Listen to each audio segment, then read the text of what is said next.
Having studied and observed many smallholder farmers and rural youth, especially females from African and Asian geographies, in the context of entrepreneurship, I find few surprising similarities between an aspiring mountain climber and the farmer. Let me elaborate on this metaphor to draw some insights about what constitutes effective entrepreneurship. A mountaineer aspiring to counter Mount Everest or any of one of the tallest peaks in the world has his or her goal firmly in sight. Exactly like a farmer who wants to have the great harvest in his or her field. The first obstacle the mountaineer faces is the possibility of unpredictable climate, sudden gush of hailstorm, avalanches, lack of oxygen, mountain sickness, physical injury, equipment and gear getting damaged, earthquake, so on and so forth. Likewise, the farmer has to deal with unforeseen and in many cases anticipated setbacks in the form of unpredictable weather, lack of good seeds and fertilizers, crop getting infested, lack of timely fund infusion from banks and financial microfinance institutions, so on and so forth. Yet, despite of all these problems, many mountaineers succeed in getting to the top. And likewise, the farmer is able to have the bumper harvest. What are the elements that constitute successful entrepreneurship that help them succeed in their endeavors? Let me share my insights in this podcast. While male farmers have their stories of obstacles, the female farmers have added dimension of challenges.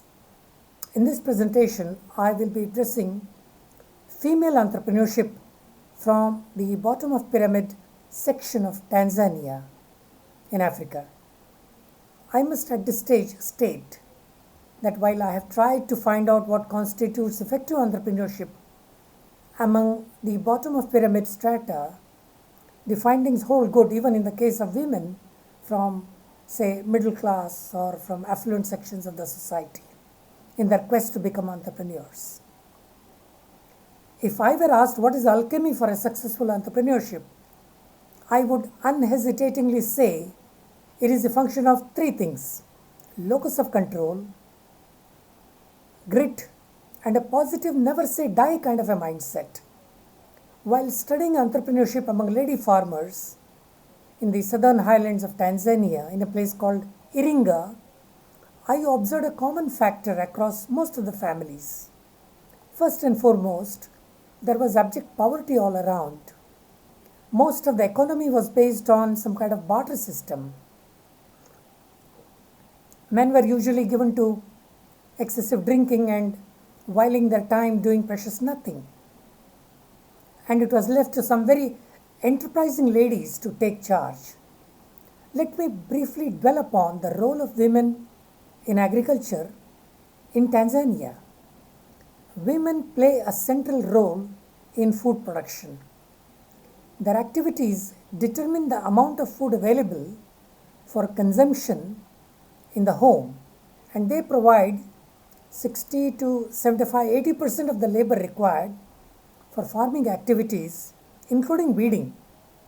They are thus the ones faced with the greatest burden in times of famine, drought, and other environmental crises. Agriculture policy stresses food production with the aim of achieving self-sufficiency. The determining factor in this respect is women.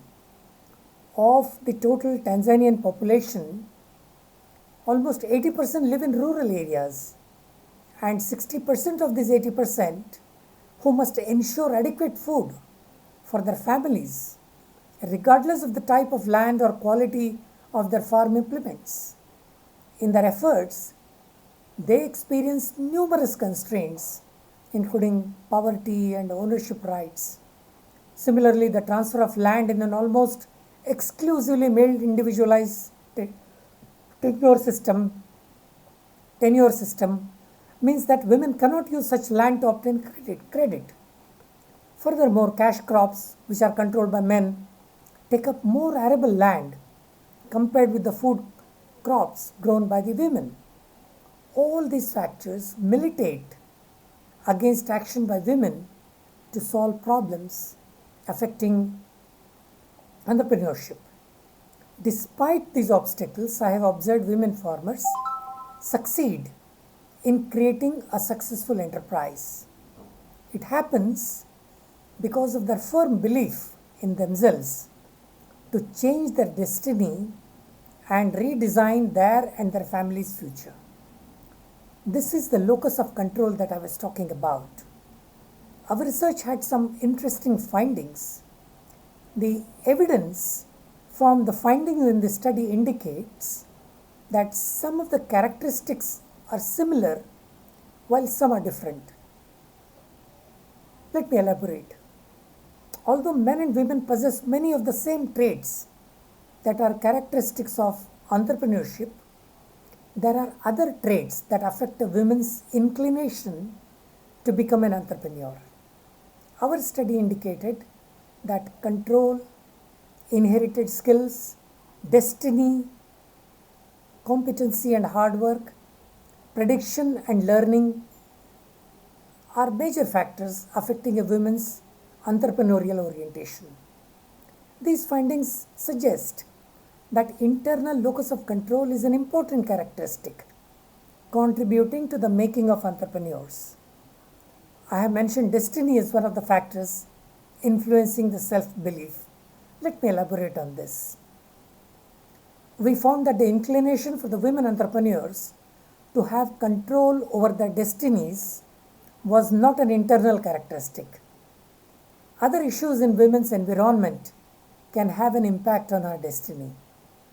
This finding suggests that some women perceive that they may not be able to overcome some of the barriers that exist in the business environment.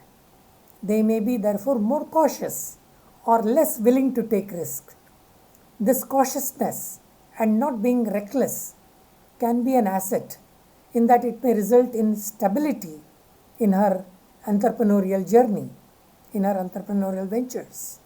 Moreover, many women look at entrepreneurial decisions from both business and a family perspective. Their destiny is not only based on their own personal motives but must take into consideration the impact on the family. Because many women look at entrepreneurship not just as a business strategy but also as a family strategy and a tool to create wealth, they consider many more issues than do men. Children, a relationship, or their extended family may be examples of matters that impact their entry into entrepreneurship and influences their decision making. This is a major issue and can become a key barrier to entrepreneurship. Even though this factor is considerable, it is an issue entrepreneurially oriented women are willing to work with in order to develop alternatives that will allow them to pursue their entrepreneurial ambitions. This is one major consideration that men have not always thoroughly considered as they ventured into the world of entrepreneurship.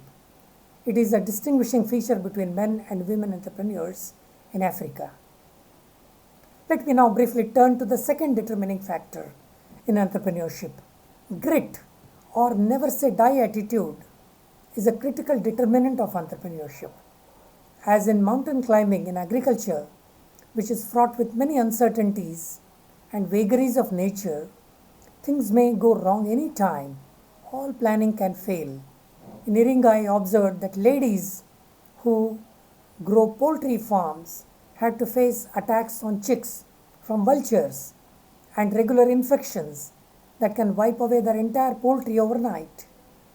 Innovative solutions from the entrepreneurs, from the female entrepreneurs, to dip their chick in colored water so that the colorblind vultures cannot spot them, and getting trained on vaccination through village-based advisors has helped them to overcome these problems.